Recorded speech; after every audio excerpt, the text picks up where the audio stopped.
মাইয়া মানুষ অনেক সুন্দর একটা খেলা জানে। ছোটবেলায় পুতুলে মানুষ বানায় খেলে, আর বড় বেলায় মানুষকে পুতুল বানায় খেলে।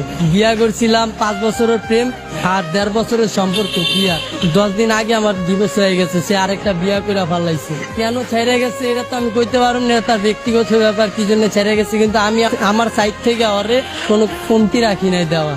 একটা মেয়েকে যতটুকু ভালোবাসার প্রয়োজন আমি ততটুকুই ভালোবাসছিলাম। মেয়েরা টাকার পাবে, তার জন্য আমার ফ্যামিলি ছাড়ছি, সে আমার ছেড়ে চলে গেছে। মানুষ পছন্দের একটা জিনিস কখন ছাড়ে, সে আরো দামি কিছু যদি পায় তখন ছাড়ে। সে হয়তো পাইছে আমার ছেড়ে গেছে, কিন্তু আমি এখনো পাই নাই, সেই জন্য তারা ছাড়তে পারি না। তার স্মৃতি নিয়ে বাইচে আসছি। তারে কথা দিয়েছিলাম ভাই যে সে যদি ছাইরা চলে যায় তাহলে আমি আত্মহত্যা করবো, কিন্তু ভাই অনেক কষ্টে বাইচে আসছি নিজের লাগে লড়াই কইরা। সে চলে যাওয়ার পর আমার বাইচা থাকার ইচ্ছাটা চলে গেছে। ভালোবাসার মানুষ হারানোটা অনেক কষ্ট, যার হারায় সেই বোঝে।